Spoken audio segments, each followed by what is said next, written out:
Titled Oppression. Chairing this panel, we have Esme Cleall, who is a lecturer in the history of British Empire at the Uni of Sheffield, with a specific focus on the politics of difference and race and disability in 19th century Britain. Her current work concerns the relationship between race and disability in colonial thought, and we're very pleased to have her here today. Thank you very much, and thank you for organising such an interesting and varied conference, which I'm really pleased to be at. I'm going to go straight into the panellists this morning, because we've got quite a lot of quite diverse papers, and I think it'll be good to have time to talk about them afterwards. So we'll begin with Joanne Reid from the University of York, and her paper's called Moving Outside the Margins, Responses to the Lavender Scare Within the LGBTQ Community, 1950 to 1965.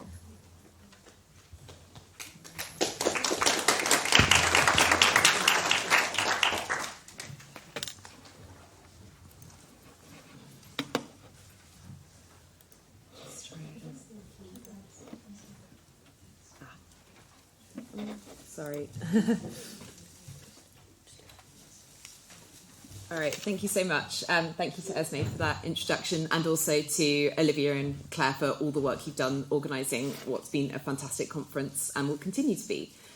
So my research aims to kind of provide some nuance to LGBTQ movements in America. So often we think of LGBTQ movements in America as kind of defined by the Stonewall riots and as kind of a dark age before that.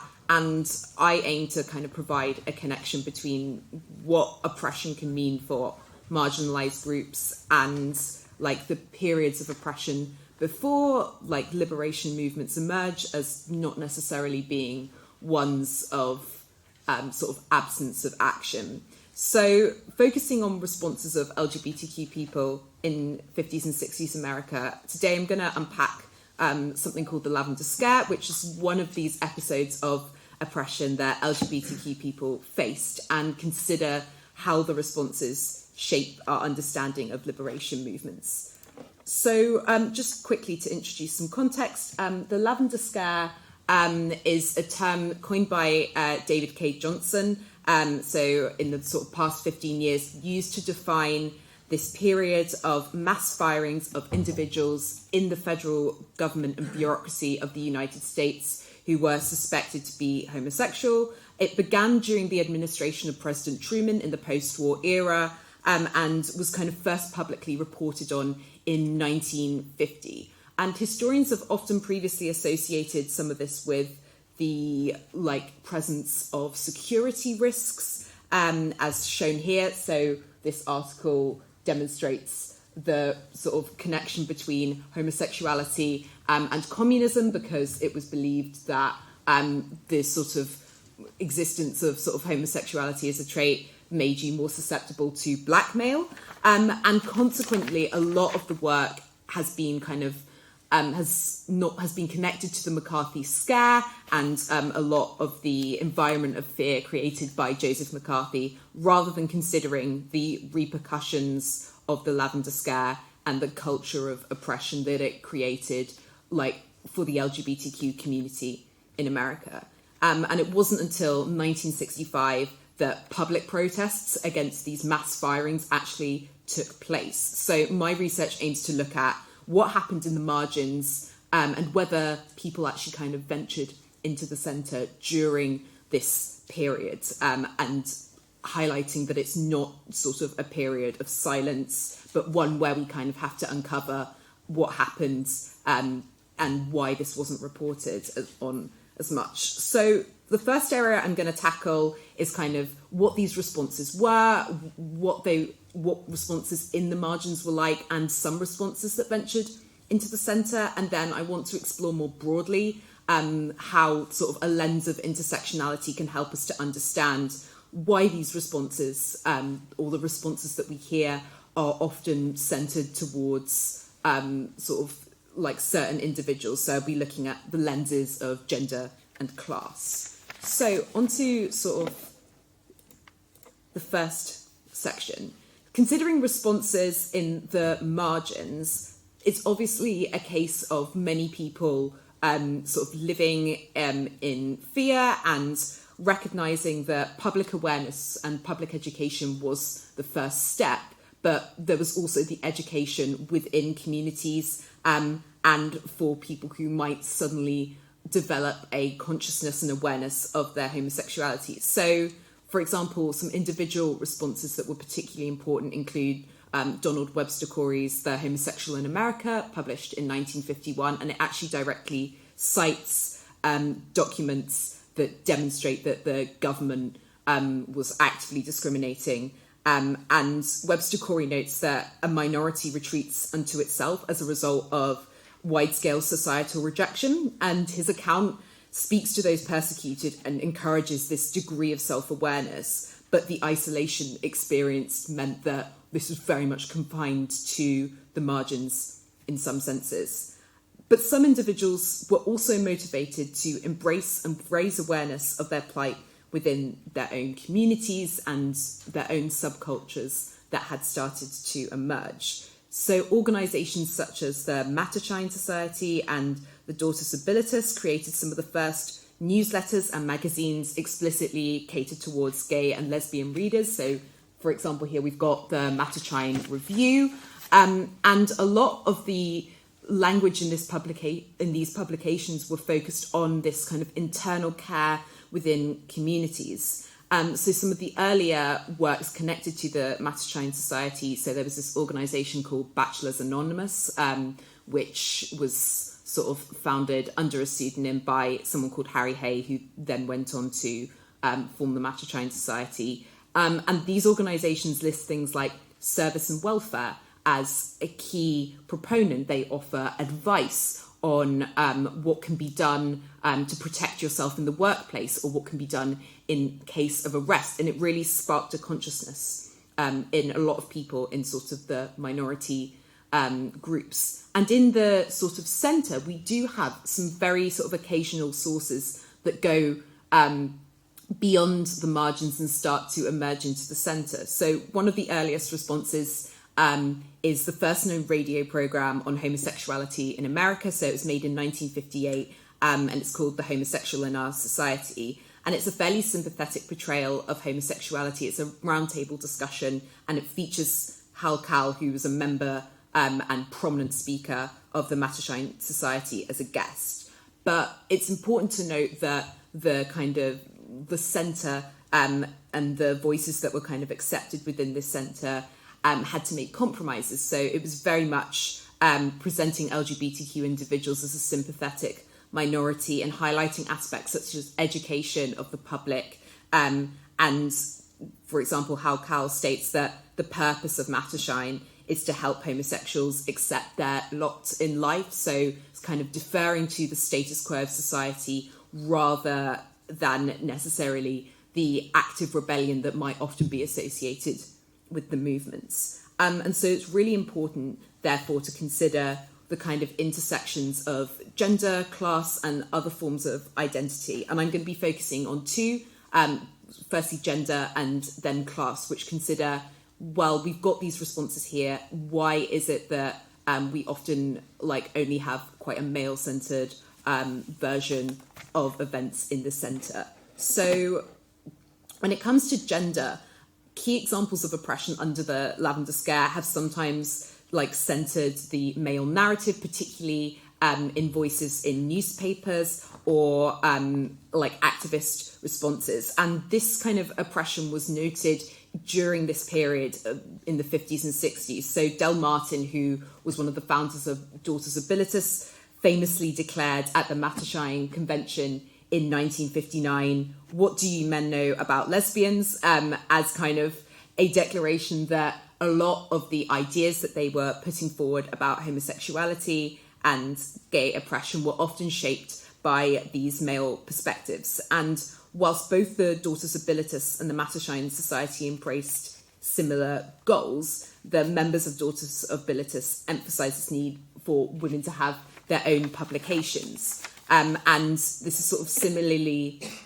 reflected in terms of the sort of separate nature of how homosexuality and gender were sometimes linked. So often to kind of fit to the status quo, there was this presentation of the government indictment against androgynous civil servants. So by separating themselves from society, they could kind of present an ambiguity that often women could not.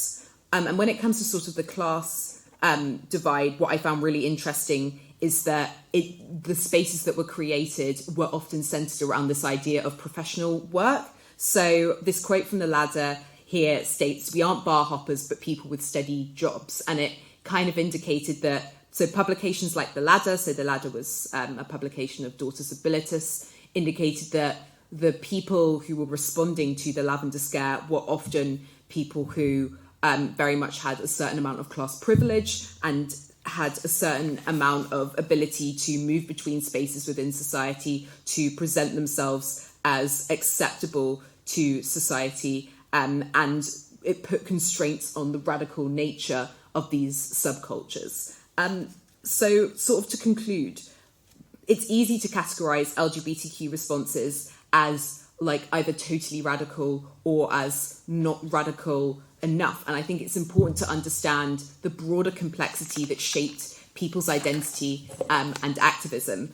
While work must still be done to consider how communities become united and divided by oppression, an intersectional lens offers one ways for us to consider what the margins and the centre actually were, and that the margins were sometimes a place of solidarity and safety for a lot of LGBTQ individuals. Okay, thank you.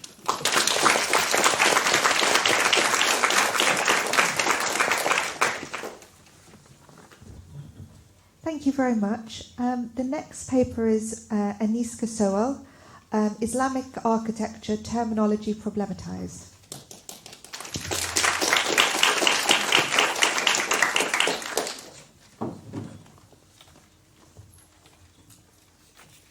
Hi everyone, I'm Aniska. I am a BA History of Art student at the University of York, and I'm going to be talking to you today about, is there such a thing as Islamic art?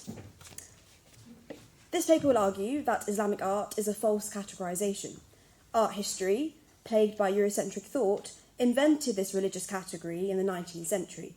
It has been defined as, quote, the art made by artists or artisans whose religion was Islam for patrons who lived in predominantly Muslim lands, or for purposes that are restricted or peculiar to a Muslim population or a Muslim setting, end quote.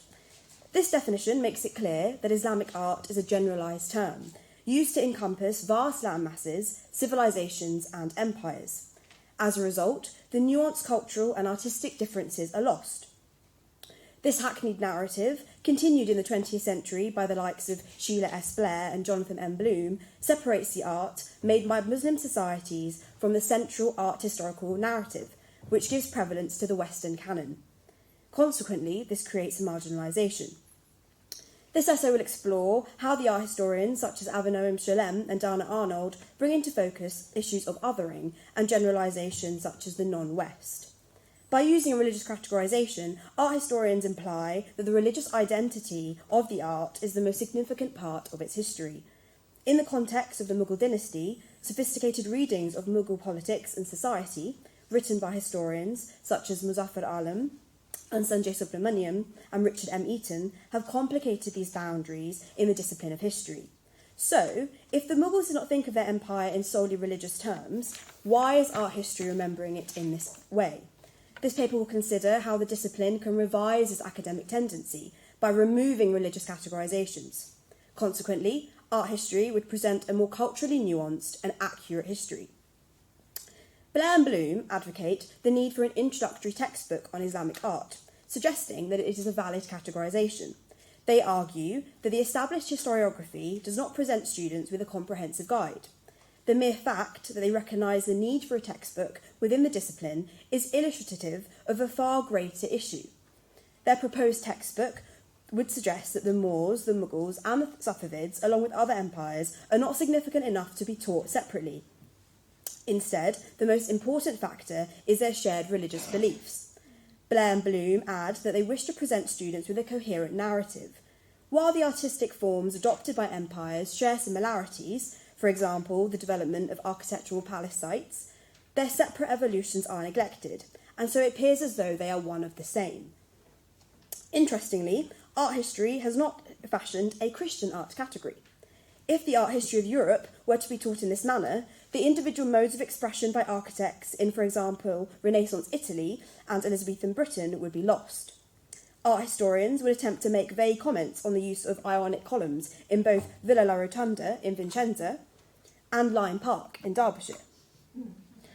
This point is supported by Shalem, who argues that whilst Islamic art is, quote, tied together perhaps by the faith of Islam, but not any more so than, let us say, Versailles and Russian icons are related by being products of a Christian world, end quote.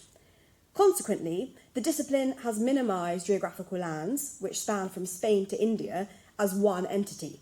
This tendency began in the 19th century by the likes of the art historian Jacob Burckhardt, who helped to develop the discipline, arguing, quote, this dreary uniformity of Islam, which is so terribly limited on the religious side, probably did more harm than good to culture, if only because it rendered the peoples affected by it quite incapable of going to another culture, end quote. The fashioning of the term Islamic art gives rise to such comments, as it suggests there's an overall uniformity. However, this so-called Islamic world comprises of singular subcultures, which, as Oleg Grabar argues, have, quote, very varied impulses and needs, social, intellectual, ecological, climatic, political, and of course religious, end quote. In order for the discipline to provide a nuanced history, which Grabar advocates, it must seize the use of Islamic art. Like the art historians Shalem, Grabar, Eaton, Alam and Subramaniam have questioned this religious categorisation too. The nuanced methods these historians advocate can be adopted by art history. Eaton considers how an understanding of the Persianate and Sanskritic worlds in India can help us grasp with the nuances of Mughal history. He argues that the empire synthesised the Persian influence, of which there are Central Asian, Afghan, Delhi Sultanate and Safavid, with the pre-existing Sanskritic world. Alam and Subramaniam also consider the synthesis within Mughal courtly culture. The pair introduced their texts by asking what after all was the Mughal state. They set out to answer this question through chapters such as politics, trade and transformation, arguing that global and neighbouring relations shaped Mughal culture. This is mirrored through the architectural developments in this period. This is evident in the Purana Qilla citadel built in 1533 and commissioned by the Emperor Humayun, who reigned from 1530 to 1540 and again from 1555 to 56. Red sandstone is used across the complex, a pre-existing popular material used across architectural developments in the pre-Islamic Sanskritic world. In the architectural synthesis of red sandstone with white marble inlay was revived by the Delhi Sultanates in India, which can be seen in the Alay Darwaza, dating approximately to 1311. The Mughals continued this tradition with the likes of Qila-i-Khuna Masjid, located in the Purana Qilla citadel. This citadel also has Safavid influence, as its library, Shir Mandal, is an octagonal structure, a developed structural form established in Safavid palace architecture, which can be seen here in Hisht Bahisht and Ifsahan, and readapted here by Humayun. So, Mughal architecture is not Islamic art. Instead, the Mughals traversed religious and regional differences to a significant extent and fashioned a new courtly identity. Therefore, more culturally nuanced terminology used by historians can do justice to the synthesised art of the Mughal era. Dana Arnold supports the revitalisation of art history through a cross-disciplinary approach. She states that these interactions produce fresh perspectives and conceptual groundings for how we think about architecture and formulate its histories. Specific terms, such as Persianate and Sanskritic, revitalises the conceptual grounding of Mughal art history. Therefore, the discipline is in need of adopting such terminology in order to give an accurate rendering of its histories. In conclusion, while Burckhardt, Blair and Bloom adopt a Eurocentric view, the likes of Grabar, Shalem and Arnold challenge Islamic art and other related categories, which suggest that it is an invalid term. Historians such as Eaton, Alam and Subramaniam prove that these religious boundaries fail to tell us everything about Mughal society. Thus, an adoption of a more accurate and nuanced terminology is required. In order for art history to do justice to the global art, it must confront the white male persona. As a result, global histories will not only be identifiable to the natives for the first time, it will also provide an accurate teaching for new learners too. Thank you.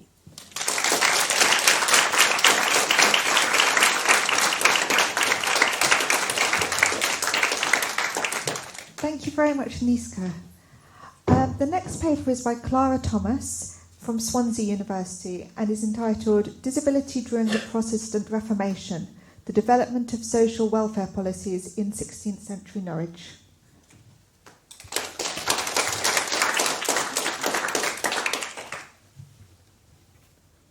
Hi, I'm going to talk about disability during the Protestant Reformation, looking closely at the social policy that was used. It's just a small snippet of my dissertation research. So the 16th century is a landmark period regarding the introduction of social policies that directly impacted those with disabilities in England. Looking closely at the lives of the disabled poor in Norwich, a move away from monastic institutional care into a secularised system is clear. Alterations to the religious provisions of care significantly changed the dynamic of relief giving, creating a more policy-based, impersonal system that altered the relationships between the disabled poor and society, regardless of their requirement of provisions. Pre-Reformation perceptions and treatments of disability orientated heavily around religion. A broad overview of Catholic provisions identifies the function of medieval hospitals as places of spiritual healing, as well as physical healing, with often an emphasis on disability as a byproduct of sin. Institutions and charity were often as focused on the self-interest of the benefactors as they were on the care of those in need. For example, a common practice was that of the rich giving alms in return for the poor praying for their souls. Overall, however, institutional care was limited. Many didn't require aid, and the provisions that were given were most commonly made on a one-to-one basis within communities. Discussions on the development of welfare provisions predated the 16th century. However, it was the advent of the 16th century and the Protestant Reformation that fully introduced reform. The dissolution of the monasteries, along with their hospitals and charitable institutions, led to a deficit in institutional provisions for the sick and disabled poor. In its place came the move towards a heavily regulated welfare system that was developed from the mid-16th century to 1601, and which remained in place for more than 200 years. Whilst advised by Parliament, it was the parishes that were given the overall duty to reform relief provisions, leading to a centralised and secularised system. Commentary within the Poor Laws presents a really muddled perception of disability that dominates this period of religious transition. The Protestant beliefs saw provisions of care for those in need as essential. For example, Edward VI encouraged everyone to extend their good and charitable alms toward the comfort and relief of the poor, impotent, decrepit. And this view was translated into the laws made. For example, the Act of the Relief of the Poor 1572 punished those who were able but did not contribute monetary provisions for the poor with a fine. This same punishment was given to the justices of peace and overseers who failed to perform their duties to the needy poor. However, the bureaucratic centralisation of policies and provisions enhanced the social divisions of the poor. For example, the Norwich Orders of the Poor 1571 establishes the fault of the community in elevating vagrancy levels, stating that it was their indiscriminate almsgiving that promoted idleness. This blaming of the public created an apprehension in almsgiving. What is really important to note is that this conclusion was derived from the 1570 Norwich Census of the Poor that actually found vagrancy levels to be really low, with only a handful of beggars recorded. Therefore, these judgments seem unfounded, suggesting that they were generated out of perhaps an economic aspiration to control the relief giving process, as well as from crude and misguided perceptions of the poor and the disabled poor in Norwich. Also, the 1572 Act enhances the divisions between the benefactors and beneficiaries of relief. It introduces a tax system that gave the money collected directly to the hospitals and to the parish officials. This completely removes the personal aspect of relief giving and distances the beneficiaries and the benefactors. Additionally, categorisation was at the centre of economic policies. The nature of the Norwich census was to focus on every aspect of the poor, so age, economic status, employment status, living conditions, everything. categorising them into deserving and undeserving of relief. These restrictions encouraged suspicion and scrutiny of those asking for assistance. As some historians have argued, this categorisation created an otherness between the disabled poor and the rest of society that left the disabled poor open to discrimination. With so much emphasis on identifying the worthy poor, it's unsurprising that a fear of fraudulent disability developed during this period. The trope of feigned disability, popularised by pamphlets that identified the ways in which people would pretend to be disabled to gain relief, identifies the clear fear of economic exploitation and impacted the policies devised. It became an offence to give to beggars seen as able and to beg without a permit. And the 1572 Act necessitates the reassessment of the poor on a monthly basis. This constant reassessment and surveillance placed a strain on the identity of the disabled poor as something to not be trusted. The separating of disability from the rest of society undoubtedly led to discriminatory views of disability. Within discussions of the relief systems, the disabled poor were described as lying in the street to the infection and annoyance of the king's subjects. Disability here is viewed as a dirty contagion. Infection and annoyance identifies disability as a form of pestilence. Disability was seen as something to be hidden away. It was stated that the decayed householder was to have weekly relief in his house. The lame, the aged and the diseased were to be cured and kept in the hospital. The ugly and the loathsome lazzers were to be removed out of the streets and kept in the spittle. The emphasis lies on the removal of the disabled poor out of society until they are deemed cured. This is particularly problematic due to disability being a lifelong, incurable condition, and suggests that the disabled poor had no place in the community, which just wasn't the case at all.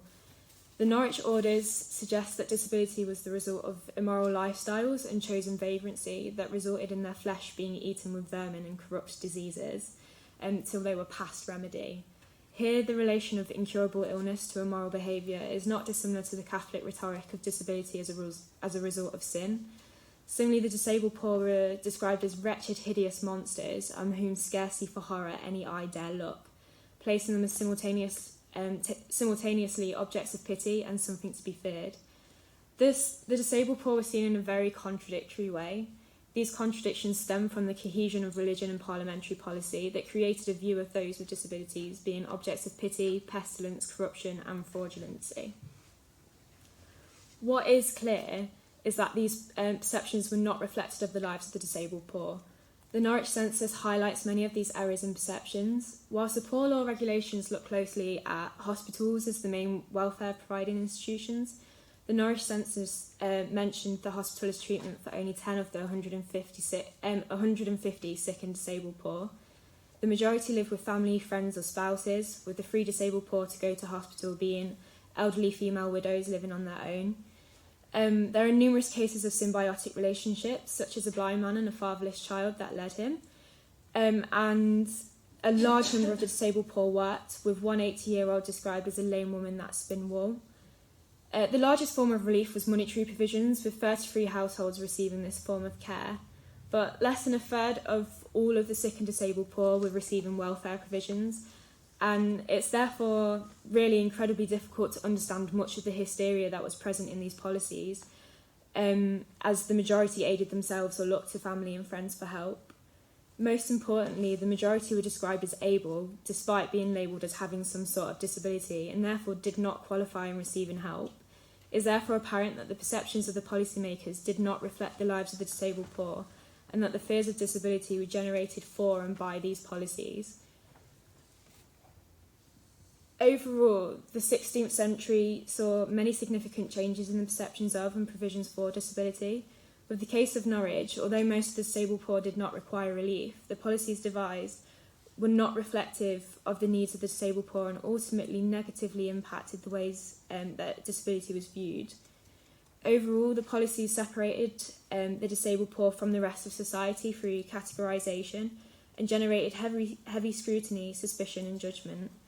Ultimately, the muddled and contradictory perceptions and prejudices that stem from this period have defined how policymakers have viewed disability and developed welfare provisions, and sadly, this is echoed in a lot of the policies and discussions surrounding disability to this day.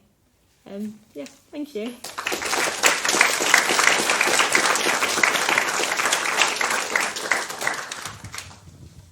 Thank you very much, Clara. The final paper is going to be presented by Amelia Bodis from the University of Portsmouth and is on how were everyday experiences of racism in the British education system combated by the government in the period 1976 to 1985, and to what extent was this successful?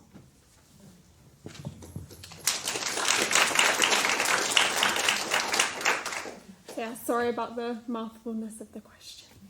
So to do this, I will be looking at the government's policy of busing, which in the late 1970s and 80s was a top-down solution to a problem which they themselves had created. By spreading fears around alien communities and by maintaining deeply ingrained notions of nationalism and white superiority through empire, which were key to their maintenance of power in the post-war period, the government created a transnational fear of migrant communities, and their arrival served to heighten these tensions. The prime example of the government's naivety and the impact policies had on individual migrant children will be explored through busing. This involved the busing of children from one school to another due to an introduction of a quota that stated only a third of children in any one school could be migrants. If there was an excess, then they should be bused to another school in the area. This is a relevant and important historical topic for further discussion by historians because of the impact policies such as this had on children's psyches, as this affects the adults they are today living in our society, and as a marginalised historical topic, it has been under-researched. However, oral history, the lens through which this presentation utilises, is key to understanding the lives of those affected by oppression, such as this, and allows historians to gain a wider understanding of how government policies affect society and the lives of individuals. This is a multifaceted event, a top-down government solution by a conservative bureaucracy, which needs to be examined from the bottom up through the lens of marginalised migrants who suffered the policy's consequences. So on the slides, I have selected a number of contextual points to show a brief overview of the period. I don't have time to discuss all of these policies, but if anyone has any questions, I'm happy to answer them at the end. I'd like to highlight the year 1976. In this year, the Second Race Relations Act was introduced, which meant that you could not discriminate on the grounds of colour, nationality or ethnic origin. An Education Act was also passed, which gave further powers to local educational authorities and saw the spread of the policy of dispersal in more areas across the UK, as busing had been occurring since the 60s. So this policy aimed to stem the tide of white fears about the number of migrant children arriving in local areas because of the 1948 Act, which broadened the amount of people defined as white British nationals, and the fear of the language barrier of some migrant children slowing down the pace of the classroom once they had arrived. Immediately, however, it came up against the 76 Act because it curbed racism on the grounds of discrimination, a key factor which was used in court cases against the state. It failed to gain traction in 12 local education authorities, for example, Birmingham and Brent, because of the absence of a definition of what constitutes immigrant children. Does this include Irish children? It's not entirely clear. And the issue of what is meant by about 1/3 of migrant children. And similarly, there were no actual statistics on how to calculate how many immigrant children were in any one school at any one time and which ones of those should be bused. So I'm going to be looking at the case study of Huddersfield and play you some clips. As far as I was aware, I couldn't understand why I couldn't go to the same school as the other children, which school was nearer. But I ended up having to go to Rothorpe Infants on the bus with a group of other Afro-Caribbean children, and we went from Fartown to Springwood, dropped some children off there, then went on to Mould Green, dropped some children off there, and then went to Rothorpe itself. And then in the reverse going home. But obviously as a young child it was a long day because it was a long journey, picking up, the dropping off. So as you can see, the confusion Jo Radcliffe felt as a child is evident in her tone of voice and expression. You can also see how taxing the journey was by her expression of disbelief and her small smile. It certainly seems to be shocking to her now that upon reflection she managed to cope with such a journey and overt segregation as a child. Having lived with childhood naivety until recently, she now reflects on her experience. As far picked it up because certainly when I started school, I could speak English. And I had friends that were out on the streets as well that were English. I'd wanted to go to the schools that all the local children were going to. So I was a bit upset about it, and I'm sure, I didn't really want to go. And what Dad tells me is that, after I was taken to this school, a lot of my friends have told their teachers that I hadn't come to school or their school. And I think the teacher actually knocked on the door, he said, well, why hasn't your daughter come to school? And Dad said to her, well, she's gone to the immigrant school. The experience of Kalsoum Bashir reveals the ignorance of the government. She states that she knew English, and so the government arguing for busing on the grounds of language barriers was a redundant reason to introduce the policy, because in fact for most migrants, English was their first language as they'd lived under the British Empire. Her frowning confusion as to why she couldn't go to a local school mirrored the hurt seen in the first clip. This testimony also reveals the language used to define these migrants' as experiences, as Kalsoum states that her dad called her school the immigrant school, and so it seems that he understood what was occurring but was powerless to change anything. It is therefore evident that busing as an event only served to bolster stereotypes of language difficulties and integrate new slurs more directly into societal language, for example, the bus children. So this is Raj Samra. It wasn't actually military school. It was again annex to military school. It was just two classes. One a strictly English one, where there seemed to be indigenous folk, and the other one ours, which were all bust. Raj Samra's expression and tone of disgust suggest the extent at which segregation he faced. This honest account suggests that the government did not want assimilation, which they'd argued, but rather aimed to simply deal with a colour problem and keep migrant children separate to appease white parents.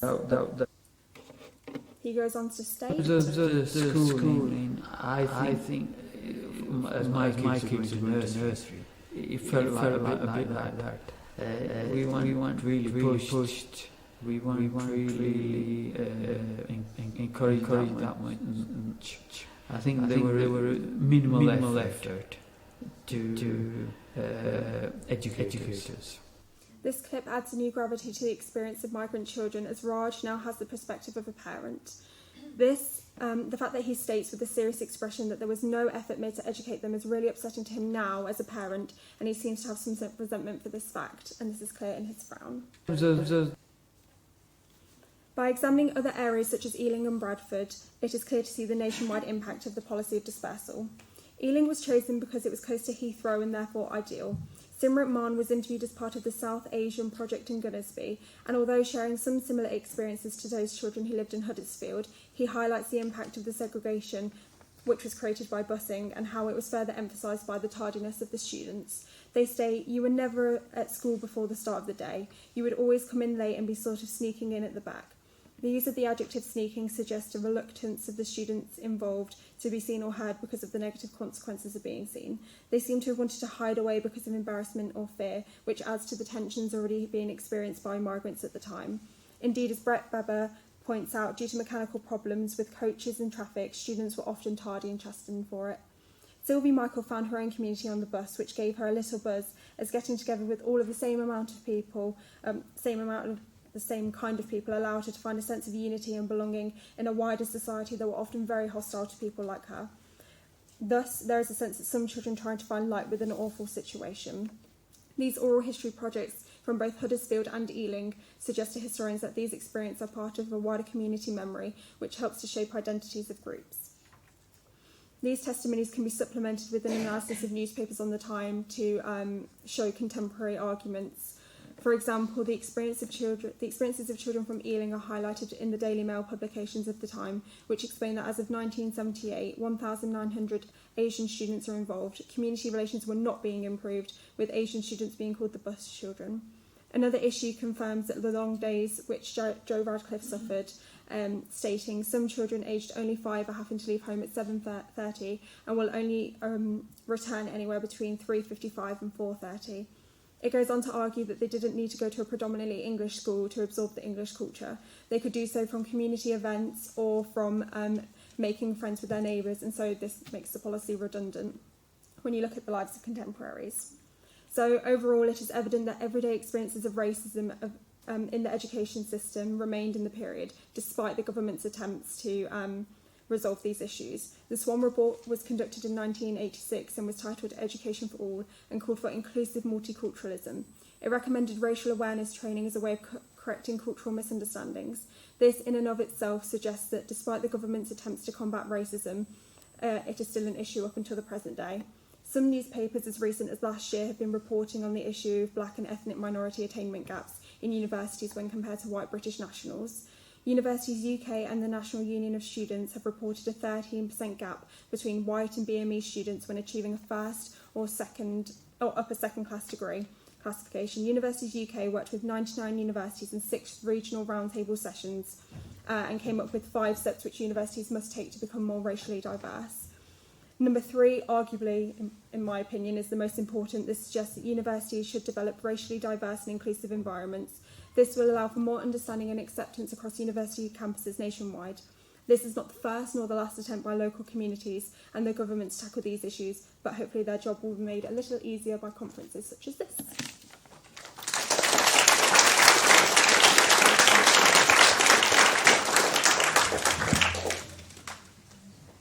So thank you very much to all the panellists. I thought your contributions were really interesting and they've certainly given me much food for thought.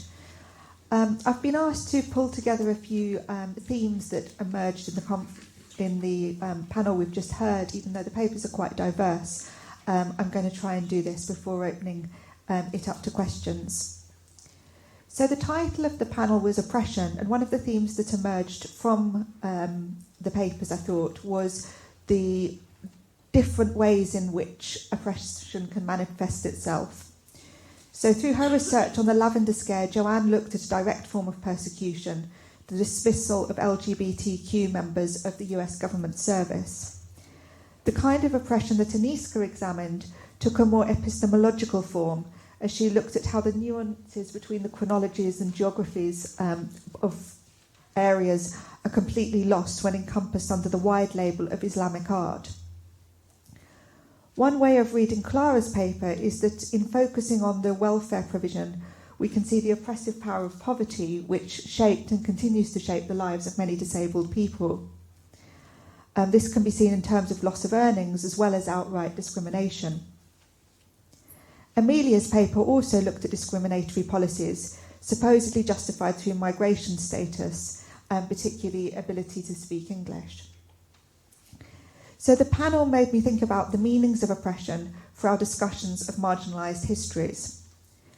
How does the oppression that marginalisation itself signifies relate to more direct or overt forms of persecution and violence? And I'm thinking also about the question that was raised at the end of the last panel. Scholarship has already taught us of the need to be careful when discussing oppression, and the use of the word oppression itself can be problematised sometimes. We need to remember also to look for resistance, to which a panel is devoted this afternoon, and to remember the agencies of people who are oppressed. Secondly, othering. So Clara argues that in 16th century Norwich, disabled people were increasingly seen as different and implicitly inferior to able-bodied people, a move which facilitated the spread of more directly discriminatory policies. And part of this involves lumping together all kinds of people under distancing labels. This was also a theme of Aniska's paper when she looked at the homogenisation of different artists and regional practices under the label of Islamic art. Amelia's paper also looked at othering, as migrant children were othered, and I thought your quote, the video that talked about the immigrant school was particularly strong in bringing together the othering that migrant children faced. And the third theme I thought came out of the papers was one of the key conference themes, intersectionality. So Joanne looked at the intersections between gender, class and sexuality in her discussion of the Lavender Scare, and also pointed out that more work needs to be done in understanding the way in which race and disability also entered these debates. Aniska pointed to the power of white men to determine the shape of the discipline of art history and the ways in which that can potentially be challenged. Clara's paper pointed to the intersections between disability, class and poverty, And Amelia's paper might also be seen as an intersectional paper, thinking about migration status, but also adding age to the mix of identities we might pursue. So before opening this up to the floor, my question to the panellists takes us back to questions about agency.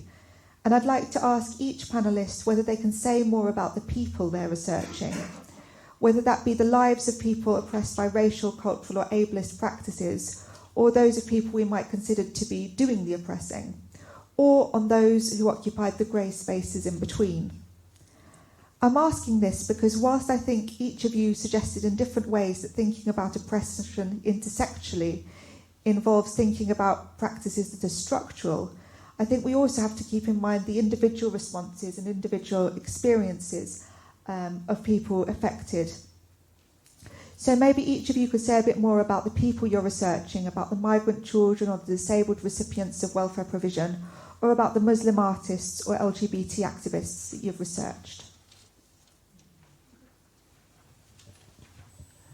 So my event itself could be accessed through a number of different lenses, and it was really hard to pick just one of them because you could have looked at it through the lens of the politicians who implemented the policy and their reasoning behind their thinly veiled racism. Or you could look at, there's multiple accounts of white teachers and their experience dealing with the immigrant children, and how more teachers, like student teachers, became more passionate and wanted to have more linguistic abilities to be able to deal with these immigrant children. Or you could look at them from the immigrant children themselves, which I thought was a more moving testimony and a really hard one to access, as one of the few ways you can do this is through oral history accounts, because it's still a relevant issue. So these people are still trying to document their experiences themselves. So the South Asian project in Gunnersby is an attempt by a local community to try and understand their background and try and maybe bring about a sense of communal identity. And then the master's research that I looked at, he was also trying to find a sense of community identity in Huddersfield. But I'm sure that 12 of the local education authorities, if the communities within them, because oral history is really a touchy topic, if they would have wanted to, they could maybe explore it themselves and take it a bit further. But I thought the way in which this documentary that I took clips from portrayed the sense of hurt and upset was really moving, and I thought it'd make a really good paper piece. So in studying 16th century history, we're very limited to the amount of sources available, especially for the lower classes. Education wouldn't have been widely performed, so literacy levels would have been very low. So written accounts of things, especially for the lower classes, isn't really there. It means that most of my research is based on sources that come from the authorities that implemented all of these policies on them, but also furthered the discrimination against disability. But that's where I'm looking at Norwich and the census particularly, because it actually gives a really detailed account of the everyday aspects of lives of the disabled poor. And it is really the only source that I found from almost the perspective of the disabled poor that you can actually get a grasp of their life without the interference of these beliefs.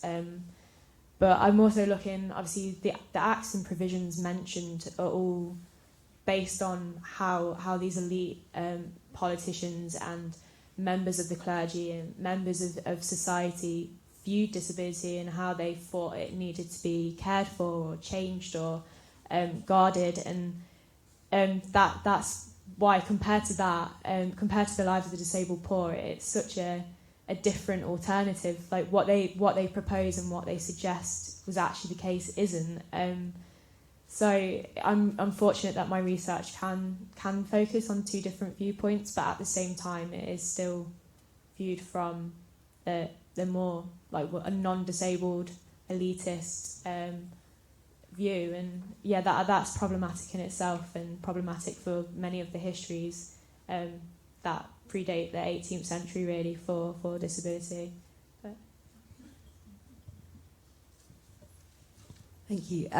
It's a really interesting question, and I think that so the lens that, this is like part of my broader dissertation research, so the lens I wanted to focus on here was the voices of the activists, the perspectives of the activists and what they had to say. And I think when it comes to kind of like how much agency they had, it's like really clear that even in situations where they underwent like horrific oppression and had to like hide their entire identities from families, the individual activists themselves didn't like saw it as kind of like a necessity, and like the ones that I focused on, I think had like a particular sort of political consciousness and awareness of their sexuality as innately connected to like the oppression they or other people were experiencing. And I think one of the sort of difficulties of looking at the history of sexuality is that it's such a fluid thing, and the way in which people define their own identities shifts in like people's lifetimes, and so through history, tracking that and understanding that and understanding the agency that kind of drove people forward is more tricky. But so in order to kind of track that, the kind of sources I looked at were these alternative publications. So a lot of the publications, such as the Mattershine Review or the Ladder, some of them being digitized online, so I've been really fortunate to access them. But it's like often having to piece together the silences and what's not available without presuming that people who didn't have that voice didn't have agency. So, for example, like I was like, one of the really interesting findings was this radio program, but like it's the fact that you've got that one person from the Mattershine Society speaking to a public audience, and even the newspaper articles, that you've got a lot of the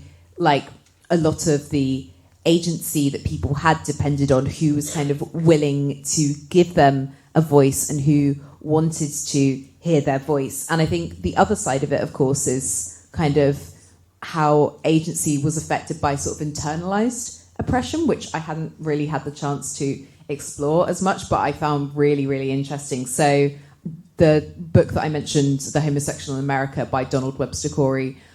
So Donald Webster Corey is a pseudonym of a writer, and his book was incredibly influential to a lot of really prominent, quite radical gay activists, such as Harry Hay and Frank Kameny. But he became quite known for having quite sort of conservative views on the LGBTQ movement, and suggesting that the promotion of sexuality should kind of come within those realms of respectability. So I think there was actually quite a lot of self-policing of one's own agency. And yeah, I found that an interesting aspect to look at. So I think agency comes not just from kind of oppression coming sort of top down and preventing people from having agency. That's sort of an unfair misconception that marginalised histories often get. But I think it's important to recognise how people within communities can kind of inhibit other people's agency unconsciously or consciously. Sorry, that was very rambly. Thank you. I love that question. It really gives me a lot of food for thought as well, actually, because I haven't really considered it from a people angle directly, and because it's quite sort of Islamic art is quite a theoretical question. It is quite a useful thing to think about. I think there are three key sort of groups here that I'm kind of trying to appeal to, or try and open up, really. One element is going back in time and understanding what these patrons were trying to do with these buildings. So in particular, the Mughals, and how, Western art history is remembering them as, quote unquote Islamic, and actually a lot of them sort of fused different religions together. It was much more cultural rather than purely religious. So trying to remember the history and explore it in the lens that it was first commissioned. And then second to that, I think challenging the established historiography. So looking at what's there and understanding that it needs to be framed. I personally think it needs to be framed in a new way, and you'll never really get to grips with the cultural nuances if you do try to put it under this massive umbrella. So coming to grips with that, and also tracking the improvements too. So like I was saying, you have the likes of Jacob Burckhardt, who said these very problematic and quite ignorant things about sort of Islam and anything built in outside of the Western canon.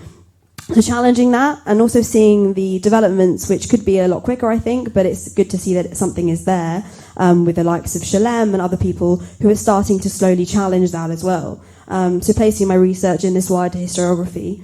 And the next element is placing it in its contemporary context too. So at the moment in India, you've got the likes of Hindu fascism rising with BJP, for example, and they demonize Mughal history. And sort of say anything that is Islamic at all is just, not identifiable as being Indian. And so anything that's Indian is only Hindu, which is very, very problematic because the society is so diverse and so multicultural, and that's something I'm so proud of about it, and the reason I resonate with being Indian. So also giving that history its voice and a platform in a time that it's being completely forgotten about, and something that it's being completely affecting sort of Indian law as well. You have like these different programs such as the CAA, the Citizenship Amendment Act, which is completely neglects sort of Muslims, and the same with the NRC, which is this register in India called the National Register for Citizenship, which is asking you to prove your citizenship. But again, there are all these loopholes, and it prioritizes anyone who isn't Muslim. So yeah, the contemporary importance too.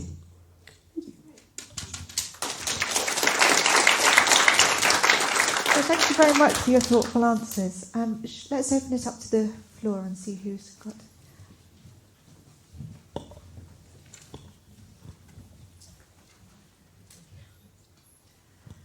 Just wanted to say, I think this is a really excellent panel. My question is for Niska. I think that your work is coming at a really important time, really considering what's going on in India and the larger subcontinent and the marginalization of the Muslim community. And this is a kind of a pie-in-the-sky grand idea answer, or question rather. What would you call it instead? And because I find that there is this idea, because I'm a medievalist, and there are kind of categories of early Christian art, and typically these categories come from kind of a lack of knowing what the hell to do with them. So they're like, well, let's put them together, it's fine.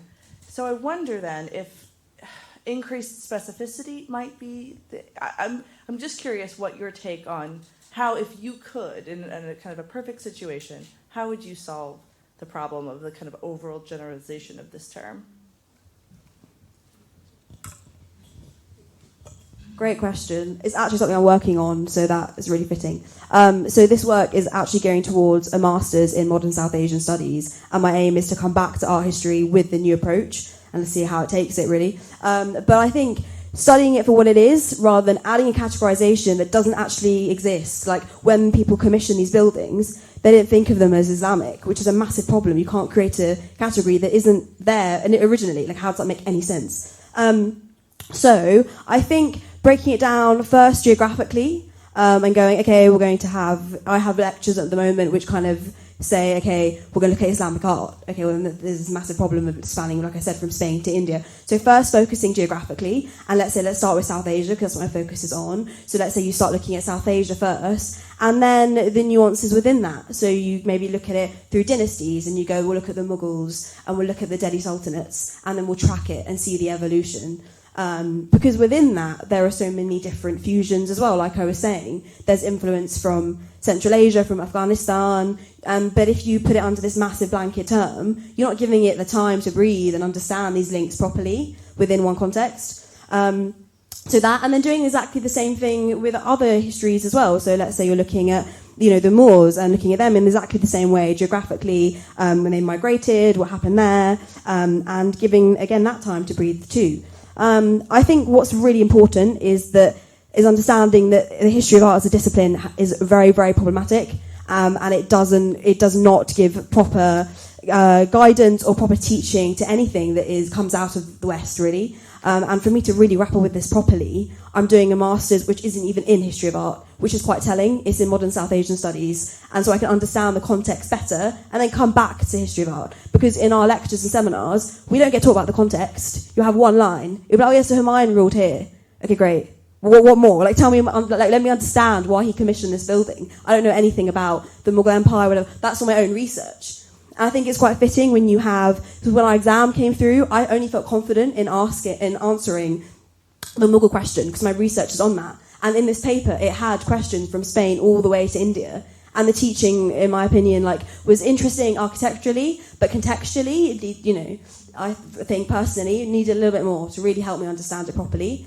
And that's just a massive problem across the board, I think. So geographically is one, and then dynastically as well, and understanding different dynasties, which just gives you time to really understand the intersections properly and in a nuanced way too.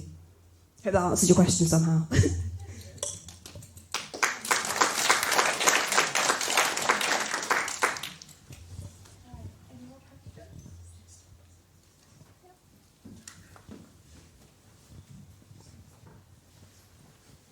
Thank you all for talking. I thought they were really great talks. I'm not used to having a microphone. But so my question's for Amelia. I thought your kind of presentation was really important and really sort of striking and very sort of true and very relevant to now, obviously. So I've just written an article for I'm at the University of York, and I've just written an article for one of our newspapers, Vision, on sort of BAME representation at York, which isn't great. And as a first year, I'm actually a social policy student, so it's a bit different to history. But I've kind of noticed in the very short time I've been at York how sort of not very representative things are. So my question to you was kind of, how are you sort of defining success? So in your sort of question, it was kind of, to what extent was this successful? So are you sort of looking at success in terms of the people that were children in the sort of time period that did have the experience of busing? Are they sort of now, are they seeing that the government have been better in sort of their policies, and for their own children maybe are their experiences, are they better now than they were? Is that kind of where you're measuring success from, or is it something different? I find it really hard to answer the question to what extent is it successful, because obviously it's got better, but better's not great. Like, when you look at the statistics now of attainment gaps, and when you fill out your university application forms and you have to put down what your nationality is, your ethnic origin, your religion, your sexuality, all of this, it's so that universities can fill quotas because they have to meet a mark. That mark's not good enough. We need to do more to encourage more children from different backgrounds to go to university. And I was looking at it more in terms of not the numbers, but the people themselves. So the fact that these individuals are now relating their experience and talking about it now in 2019 and 2020. Why is that important, and why now as adults are they going back and being like, I can't believe as a child this was allowed to happen and my parents allowed it to happen? Because 9 times out of 10 the parent would just get a letter saying your child's been placed in a different school. There was no explanation for the parent whatsoever, and then the child would just get on a bus for an hour and a half and see you at the end of the day kind of thing. It wasn't really explored. And I think that now parents and these individuals as parents are recognising the issue.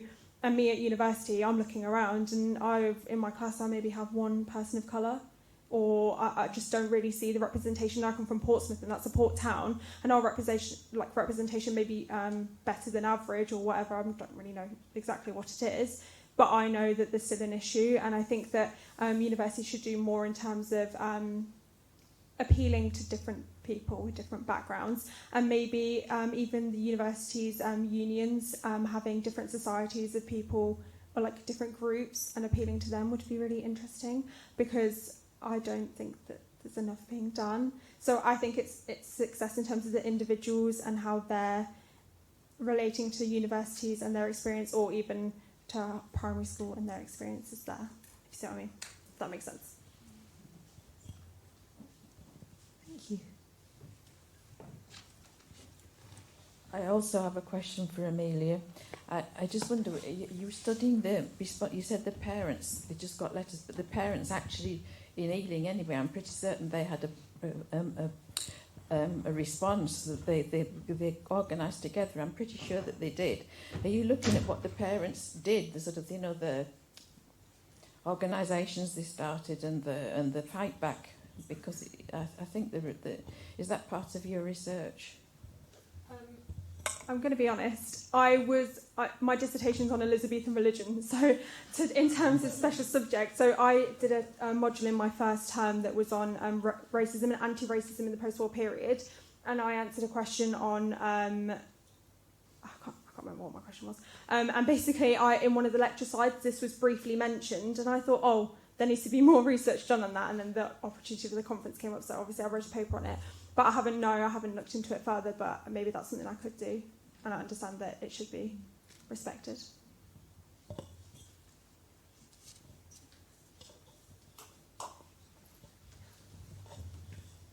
Hi, thank you. My name is Benno. Thanks for a wonderful panel. I had a question about agency, actually, and particularly in the context of the Lavender Scare, because, I mean, obviously one form of agency is kind of resistance and protest, but then, especially when you think about the history of homosexuality, but also the history of racism, actually, there is also kind of that, you know, more difficult to locate and identify and to describe kind of maybe what Jose Munoz has described as disidentification, like a sly strategy of resisting that does not oppose directly, but partly buys into kind of the categories of the oppressor, but is really an important mechanism and strategy for survival and for coping.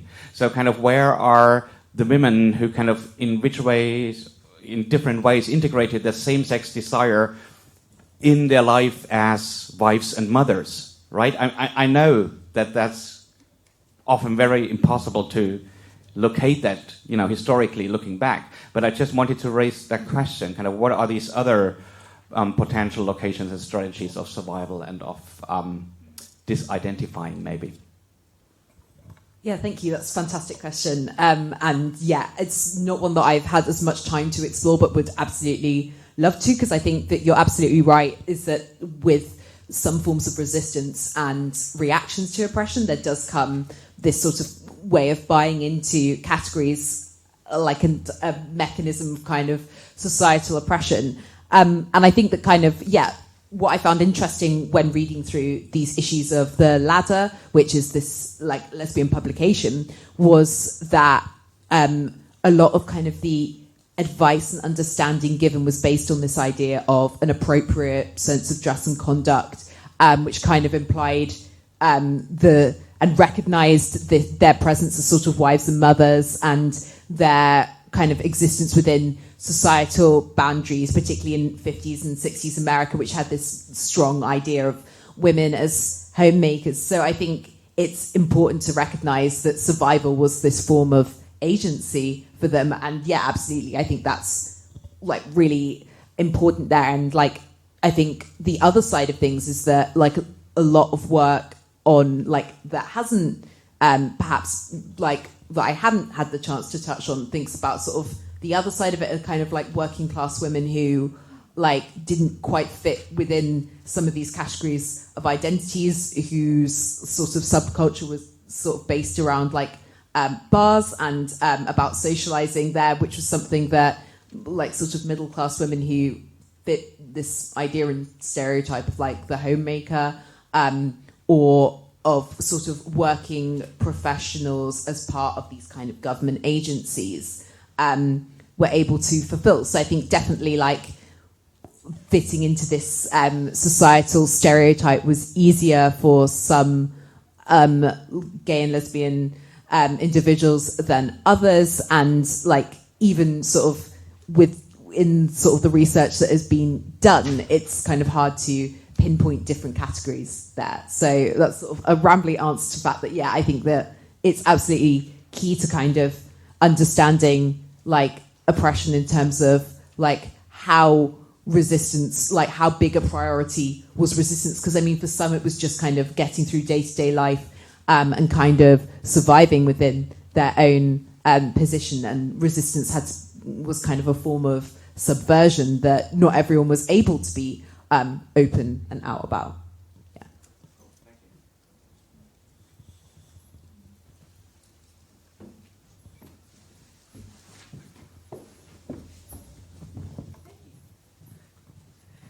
I just had a question for Clara on disability history and how you think we can start to see it more in the curriculum. because it was very difficult for us to get papers on disability history because so many students don't focus on it, partly because when you come to university in first year, those first year modules just don't really focus on disability history at all. So I'd love to hear your thoughts on how we can get it brought into the curriculum more in primary, secondary schools and universities.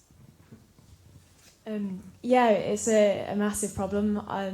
I only did one module on disability history, and that's just because my university happens to have a leading disability historian.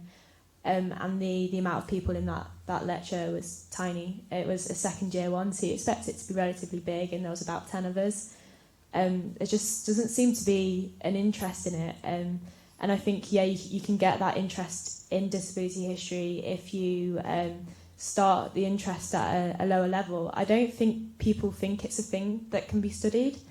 And I think a lot of people don't see disability as relevant to society, as relevant to history, which is absurd. I think 26% of the British population have been labelled as having some form of disability. So it's insane that people don't talk about it more. And I think it's when you have conversations about disability, it's surrounding how people with disability can become more involved in a community that doesn't have disability. It's all about kind of erasing that disability and making you more normal. And it's a horrific way of thinking of that. And I think, especially at lower levels, children need to be taught that disability isn't something that needs to be hidden or needs to be normalised. Like, people with disabilities have so many capabilities that stand out and make themselves amazing, and that's not celebrated. And I think I was lucky in my primary school. You had loads of different disabilities on show, and I had friends with various disabilities, and it was a huge part of my learning, and that's why I was interested in disability. But a lot of schools you go to, you rarely see disability. So I think it's making disability more vocal in every aspect of life. I think because there's so many different types of disability as well. It's insane that it's not discussed. But I think it is just making it prominent, making disability something that doesn't need to be a bad thing, which it is currently seen as. It's an amazing thing for many people. It's an identity, and it drives people forward. And I think that needs to be put out in the open and taught at school and celebrated, and just I think I could talk about that all day. There's so many things, but it is a huge problem, huge problem.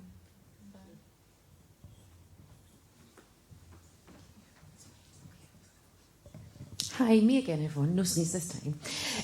I've got a question for Clara, if you don't mind. You used a really important word in the way in which we're describing disabilities of identity. I don't know if anyone else will maybe agree with me, but I feel that there is a bit of a change in our modern movement, especially in feminist discourse surrounding chronic illnesses. I have friends who suffer from, and I do myself suffer from endometriosis, and it's something that I deal with, the chronic pain, and I feel that there seems to be a feminist grabbing of chronic illnesses, and the fact that we don't need to have a hero narrative around, because I think sometimes it can focus too much on things like Paralympics. Like, some people just live their lives every day and get on with the fact that we have disabilities or we are classed as disabled. And do you think that is going to be key to the way in which we progress as especially a British society and grow this interest in disabilities? Because I feel like we seem to I see a lot on Instagram, maybe, that you see a lot of people reclaiming their identity as somebody who is disabled. And I just wanted to know your thoughts on the way, but I don't feel it's on us as women to be in pain and be visible in pain to push a narrative, but do you have any ideas on the ways in which we as men and women and people who identify outside of the binaries of gender, how we can engage more with the tools that we have, and thus then encourage young people to engage in that? I just want, maybe it's not a question for now, but I would want to grab you about this later, maybe.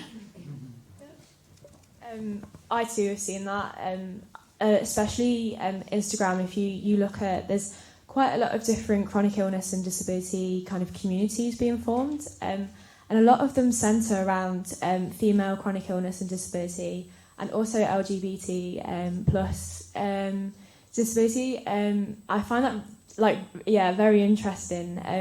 I think it's because communities, especially say for example transgender disability, like that medically it's not studied, and it is something that is very unique, and these people are having to put their voice out there to get heard, to get medical help, to get medical representation. So I think it really coincides that these marginalised groups that have disabilities as well are having to really vocalise their struggles. I think that especially with chronic illness, typically with things like endometriosis and stuff like that, they're things that weren't even discussed. People didn't believe that they existed. People still don't, because they are inherently female issues. And yeah, I think it is as part of a community, as part of feminists, as part of the LGBTQ, like you can push that forward. It's the same. You never see discussions orientating around black disability. I still haven't seen it. I read so much about disability, and it's normally white male or white female, and it's normally cisgender representation, and that's hugely problematic. But I think that these marginalised communities can bring that together, and I think that is a case where disability, and along with other marginalised communities, and in this intersectionality, can really empower like each other to move forward and to get that noticeable like imaging. Yeah. I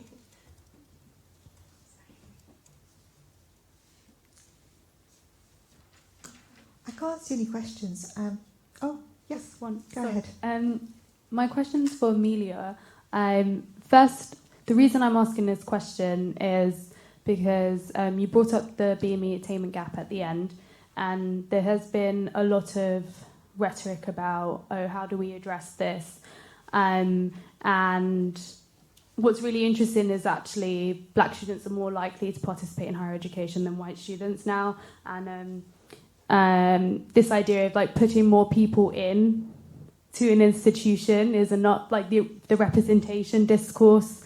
I think the reason why, like obviously I go to Warwick as well, the reason why we don't like see a lot of people of colour is because, well, a lot of people of colour don't necessarily go to high status universities, Ross Group universities, so that's a whole different thing, right? But I was just thinking, like you brought up a source at the end about the multicultural report or something, where I can't remember now.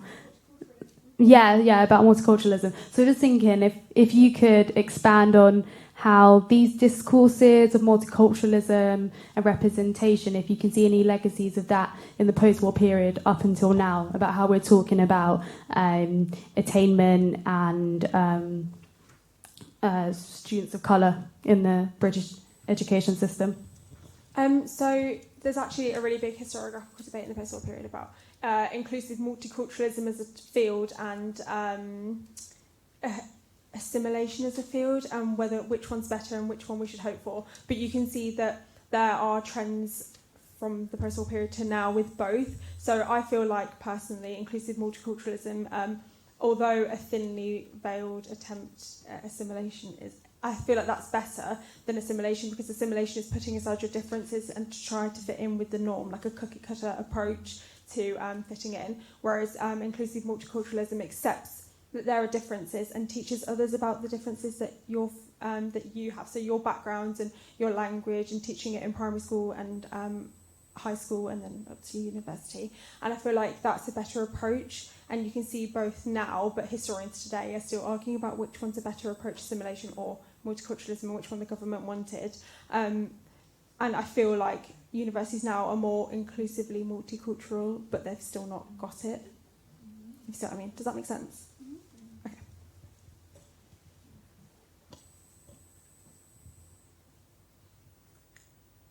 I guess guess I'm still really thinking about this question about disability history, because that's what I work on at the moment too. And I wonder if I've been working, or was working until I went on leave, with a group of disability activists trying to come up with some kind of lesson plans to introduce into schools at Key Stage 3 level, to put disability on the curriculum. And a lot of the teachers that we contacted said that they didn't teach disability history at all, they'd never thought about it, etc., but that there were potential openings in the curriculum, such as in citizenship, around issues about equality, issues about discrimination, where they could see it had a place in the curriculum, but it was somehow never discussed. And I guess since you asked Clara that question, I've been pondering why disability hasn't taken off, perhaps, in the same way as other marginalised histories might seem to be more mainstream, though that's over-egging it, because obviously we're here today discussing how they continue to be marginalised. And I wonder if it's partly to do with the way in which disability's been seen as seen in society as though it is not culturally constructed, as though impairment is real in a way that other forms of discrimination are not real.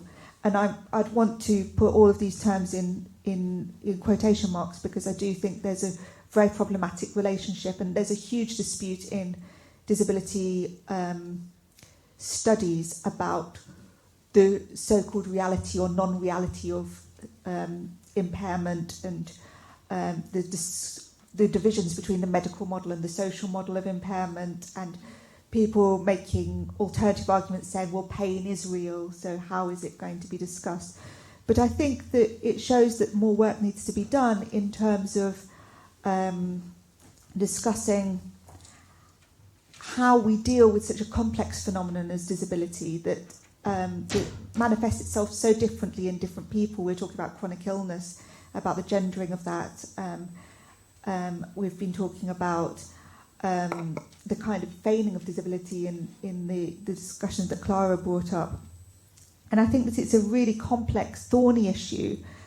And one of the issues that a lot of the teachers brought up was they didn't feel comfortable in raising it in the classroom because of issues of anonymity, to do with students who had a diagnosis of disability who it didn't want to be disclosed, and it being quite a difficult, thorny issue that a lot of people still felt quite uncomfortable discussing.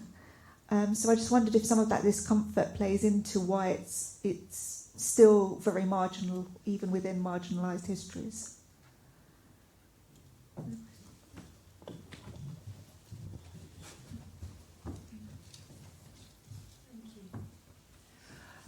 We come from school history, both the education department here, but also as two history teachers who have an awful lot of connection across the country. So that's our context. One of the problems with school history is that if you put something in, you have to take something out. It's not quite as crude as if you put in the history of disability in the 20th century, out come 19th century women. But there is a real issue about timing.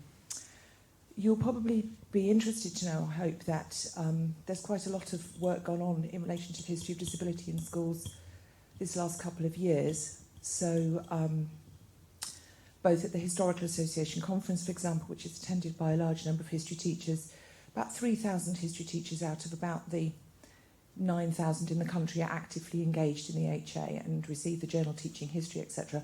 So resources have been produced for disability history, both in relation to a history of disability across time, which can be put into the, some of you will be aware that have done school history, the famous Medicine Through Time course, or as a preparation for thematic study.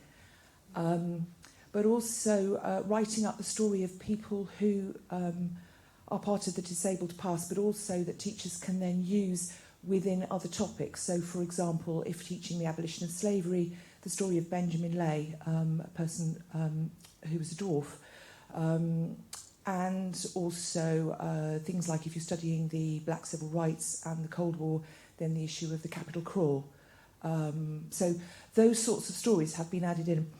In addition, work using the archives here in relation to the Borthwick and the retreat, and looking at some of the material from the archives, allowing students to get into some more perhaps related citizenship stuff of how has the definition of what we would consider to be mental illness changed. So I hope that's a positive story for you, really, is that those materials are out there and they're published in the Teaching History Journal and they're being promoted in conferences. But yes, it is very, very hard to get things into school. And in fact, when we ask our teacher trainees which of the subjects they think must be in the curriculum, which is one of the hard things we do with them at the start of the year to make this point that you've got a very limited time, I'm afraid disability history is usually the first one they throw out, and we always just weep and think we must keep going. But anyway, that's really interesting, thank you. I'd love to talk to you more about that. We're just about at lunchtime. There's maybe 2 or 3 minutes. Is there one final question?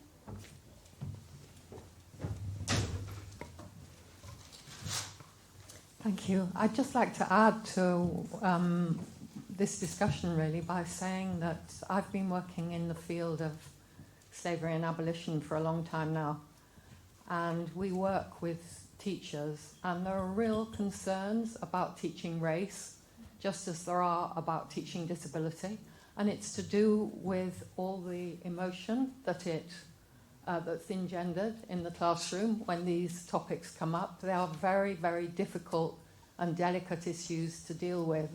And a lot of teachers have told us that they're very nervous, anxious about raising these questions because of the different situation of the children in the class, how people are going to respond. And of course, actually what they're also talking about is their own issues about race and the difficulties of addressing those. So I think what we're talking about here is partly, the emotional issues associated with these questions, which we're talking about as if they don't have this deep emotional impact on us that we have to take into account when thinking about how to deal with them. Thank you. So I'd like to say thank you again to all the panellists for their fascinating papers and for the discussion that we've participated in.